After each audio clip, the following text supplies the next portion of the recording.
बच्चों को सबसे पहले डी का तारुफ करवाइए। आप डी का जो लेटर है उसको बोर्ड पर भी लिख सकते हैं और किताब में भी दिखा सकते हैं। हम फोनिक टूल को यूज कर रहे हैं क्योंकि लैंग्वेज डेवलपमेंट में फोनिक का बहुत अहम रोल है।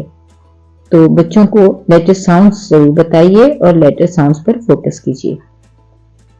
सो this is D, this is D, the name of the letter is D and the sound is D. Name of the letter is D and the sound is D. Name of the letter is D and the sound is D.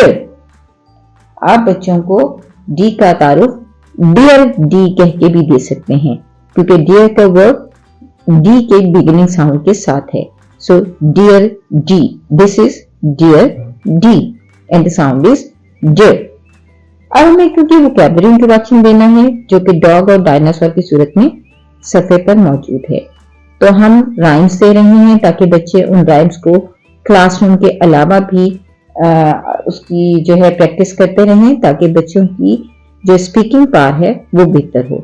सो इसमें dog and dinosaur की vocabulary है जो कि हम इस तरह बता सकते हैं। Dog and dinosaur dancing on the party floor, Dog and dinosaur dancing at the party floor। तो जब बच्चे इसको बार बार गाएंगे, किसी लय की सूरत में पढ़ेंगे, तो बच्चों की स्पीकिंग की जो स्किल है वो बेहतर होगी।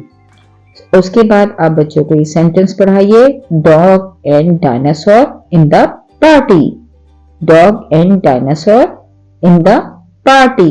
राइम की सूरत में बच्चे वोकैबुलरी को बार बार दोहरा रहे हैं और सेंटेंस की सूरत में वो सेंटेंस स्ट्रक्चर को जान रहे हैं।